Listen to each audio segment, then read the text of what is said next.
Sarah, and today I'm excited to share with you my top 10 spring fragrances from my collection. I might have a couple of honorable mentions in there for you as well, but I am excited because spring is finally here. The weather's starting to warm up. I'm currently on spring break, which is fantastic. I'm trying to relax a little bit, have a nice beverage with me here. It may or may not be water. And I am excited to be back on here. I haven't filmed in about a week, so I'm excited to share these fragrances with you. I have a couple more videos coming up for you as well, so stay tuned, especially if you want to see another declutter and another haul and talk about how I'm going to figure out the situation with all of this perfume buying that probably needs to slow down. Anyway, let's go ahead and get into my top 10 fragrances for spring. And like I said, I do have a couple of honorable mentions for you. Now, even though spring isn't my favorite season for fragrances, I'm definitely more of a fall-winter kind of gal when it comes to scent profiles. I still had a lot to choose from, and making this list was quite difficult. But what I found was that I had a lot of fragrances that I would wear in the spring that I would also wear year-round. So I think at some point I'll just do like a versatile fragrances video and include them there. Here I'm going to talk about ones that I primarily wear from probably March through June. Each year. And then, you know, sometimes outside of that as well, maybe some more into summer too, but in general, mostly in the spring. The first honorable mention I have for you is from Hauts of Sillage, and it's called Haute Bijoux. And this is one of two from Hauts of Sillage that I still have. I have sold all the rest, but I do think this one is really, really nice for springtime and maybe going into like the beginning stages of summer. This is sort of like a fruity floral fragrance. It has mango, grapefruit, a lot of mango, honestly, is what I get here. And then there are some touches of florals. There's something in here called Karunde. I don't know how you say it, but I believe it's something like a floral that smells somewhat like jasmine a little bit. And then there is iris, some heliotrope, and amber, although honestly, I don't really get the amber.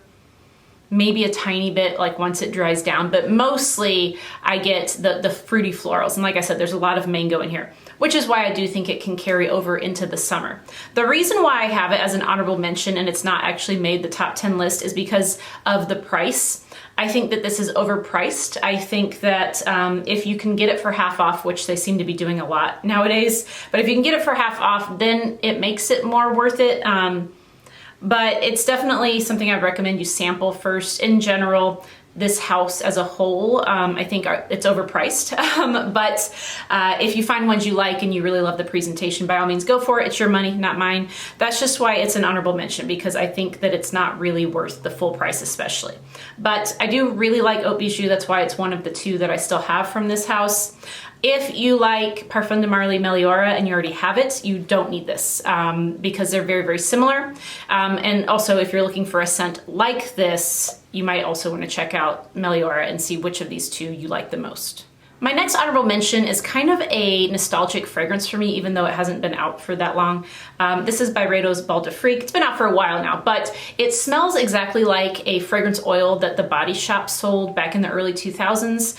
I had a boyfriend at the time who gifted me an oil burner, and I would burn that oil, and my whole house smelled of Bal D'Afrique essentially, but I don't remember what the name of the one from the Body Shop was called, but it was that oil. So this reminds me of that time period.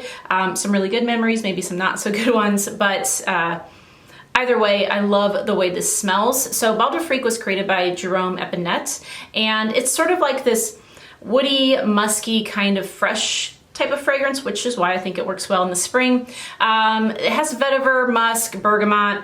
I think this one has marigold in it, which I don't always love in fragrances, but it's not too detectable here. It just is like a light floral.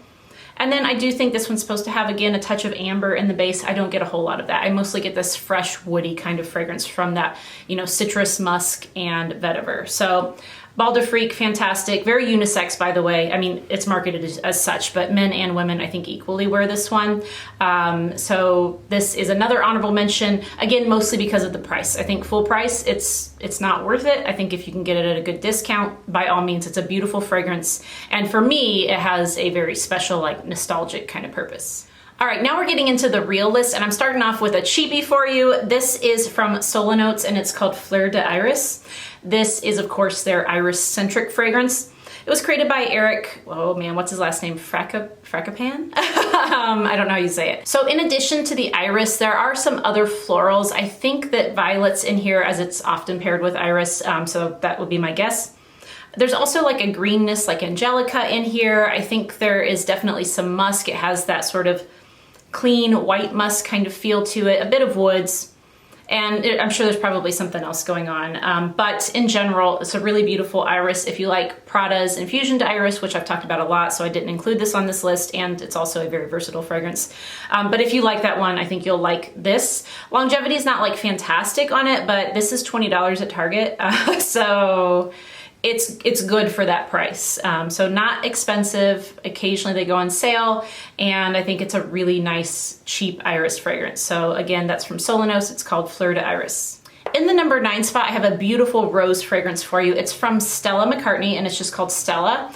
This one is an older bottle, but I've had the newer version. I still think it's beautiful, and I would still recommend it. So Stella was created by Jacques Cavalier-Beltrude, and of course, again, this is primarily a rose fragrance, but there's also a little bit of some sort of citrus in there. I think there's also peony. And again, this does have an ambery sort of base.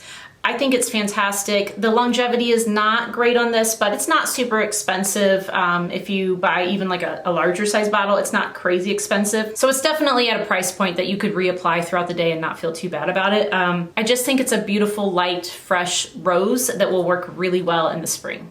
In the number 8 spot is one from Parfums de Marly, and no, it's not Delina or Delina Exclusive. It is Cassili. This one, I think, gets overlooked a lot. I prefer Delina and Delina Exclusive? Yes, but I still think this is a really beautiful fragrance, especially in the springtime. So this one's really floral, but again, it's got like this fruitiness to it. I think there's plum and red currant in here. And then it definitely has this vanillic woody base. I think it's sandalwood because it's kind of creamy. But I just think this is a really pretty, soft fragrance. This one does project a little bit, but it's definitely not as loud as Delina. I think I would see this as a fragrance that you might wear for like afternoon tea, if that's a thing that you do. If you don't do that, maybe just like a casual afternoon sort of lunch in the springtime, maybe to go on a picnic or something like that. I wouldn't say this is an evening scent. It's a really pretty daytime fragrance, but perhaps for when you're a little bit more dressed up during the day. Next up, I have one from Dusita, which is a house that if you watch my channel, you know that I am very fond of. This one is Moonlight in Chiangmai. It was created by Pesara Umavajani. She's the owner and creator of all the fragrances for Dusita. And this is actually labeled on Fragrantica and Parfumo as being marketed towards men. That's incorrect. She doesn't market anything towards any gender. Everything's unisex. So if you happen to have come across that and thought, oh, this might be too masculine for me as a woman, no. All of her fragrances are unisex, and I think this one, would it appeal to a lot of men? Yes, absolutely, but I think it would also appeal to a lot of women. This one is definitely a very fresh, woody fragrance. There's a bit of, I think it's yuzu that she uses in here, that sort of almost has like this crisp apple kind of feel to me.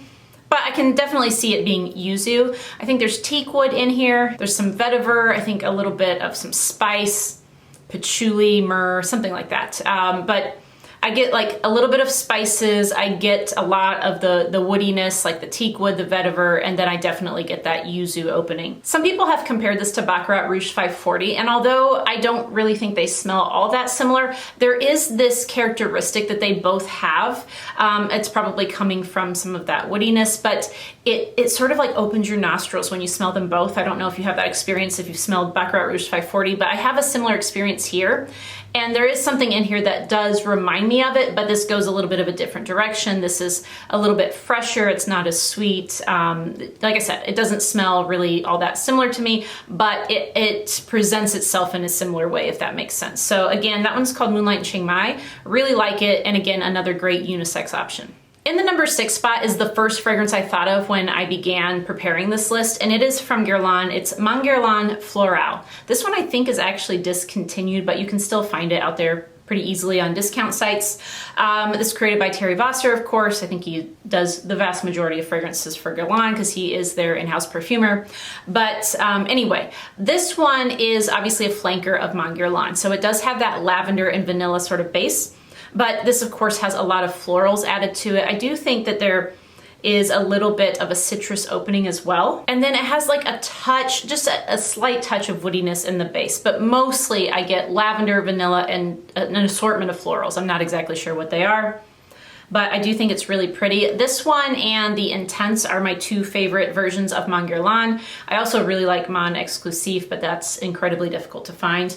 But yeah, so if you haven't tried the Mon Guerlain Florale or the Intense, I do think both of those are worth a smell if you like the original, because I prefer both of them over the original. All right, my next pick comes from a house that gets a lot of hate in Fragcom, a little bit of love, but mostly hate. It is Bond No. 9, and this is the Scent of Peace. Again, for me, this is a very nostalgic fragrance. It was my first niche fragrance. Gosh, how long ago was that? It was before I moved to Indiana, so it was like probably 8-9 years ago at this point when I first got this. And it's beautiful, and I get a lot of compliments on it, which I don't really care about, as you probably are aware if you've ever watched my videos. I don't care what other people think, but other people seem to like it, I guess is my point, and I love it. So this one was created by Michelle Almeric, and it is this fruity, fresh, florally, woody fragrance. It's just perfect for springtime.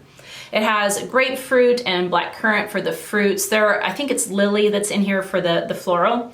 And then definitely like some musk and cedar kind of base to it. It's just such an easy wear. And I think really everything I'm talking about today, when I look down at it, everything I talk about today is a very easy wear, which I think is what a lot of people go for in the springtime. Especially because you come out of like winter and you've been wearing all this heavy, very like potent kind of stuff, or at least that's what a lot of people wear in the wintertime, and you're ready for something just kind of refreshing and easygoing. And that's exactly what you'll get from this one, from Bond No. 9, and it's what you'll get from all of these on this list. But I do love this. I will always own it. It was my first niche, like I said, and it made me aware that niche existed. So it has a special place in my heart, but I do think it's also very beautiful. So that is the Scent of Peace. This is the original version, which is quote unquote for her, but then they did later come out with a men's version.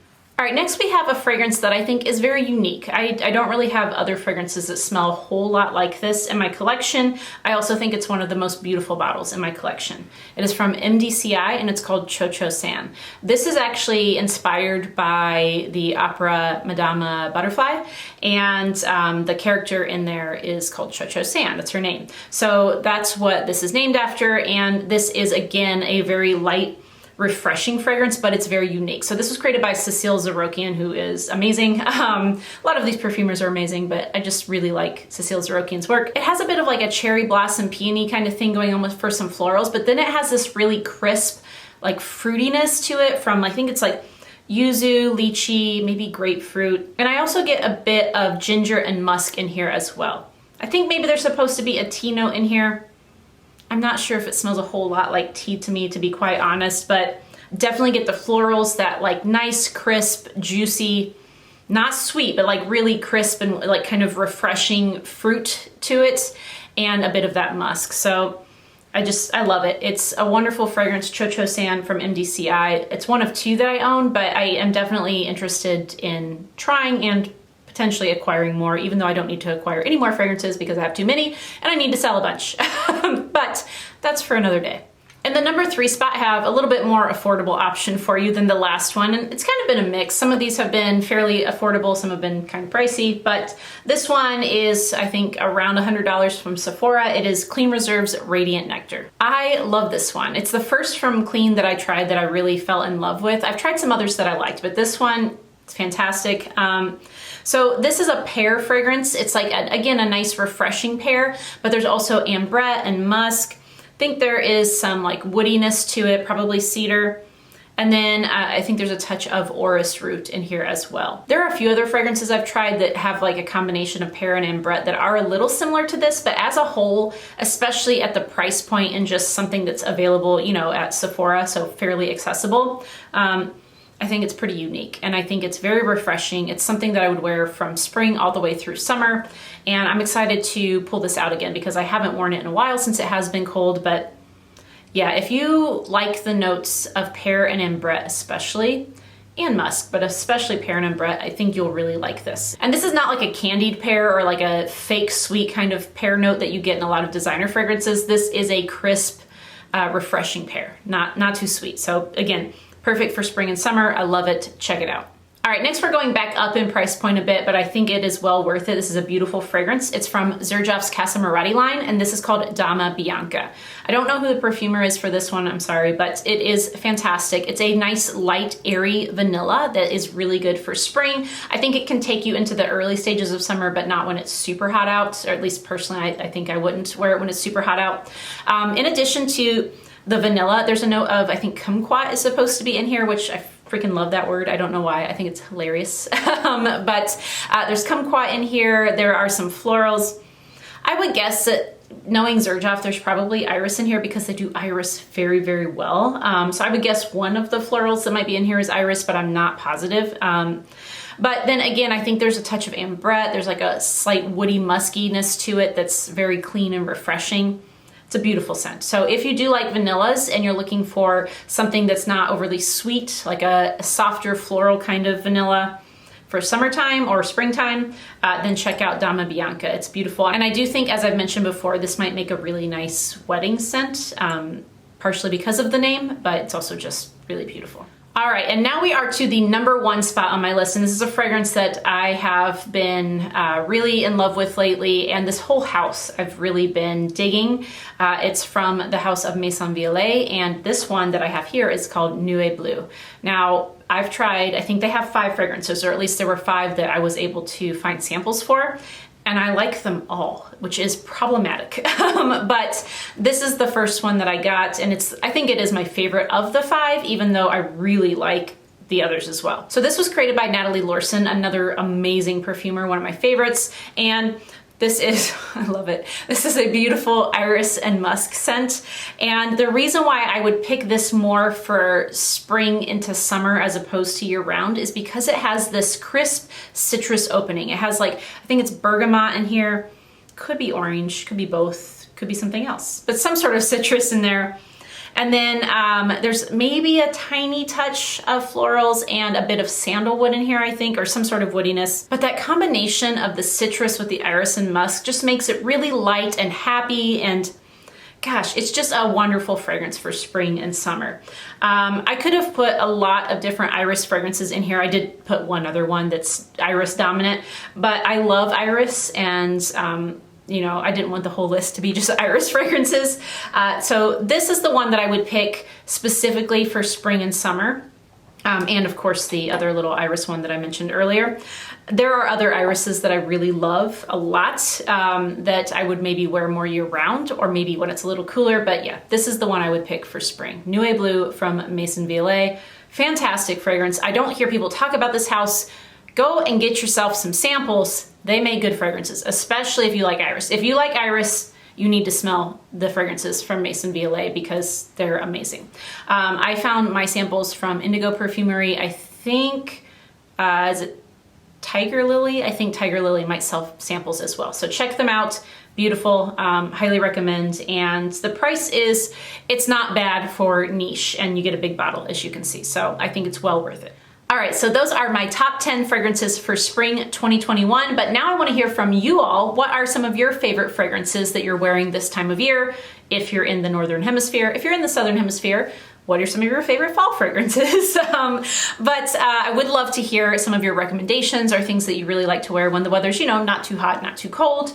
Also, for you fellas who watch my channel, because there are a lot of you out there, I would really like to know what you enjoy wearing in the springtime, because I feel like in general, most of my videos primarily include unisex marketed fragrances, because I do talk a lot about niche, and those are pretty much always marketed as unisex.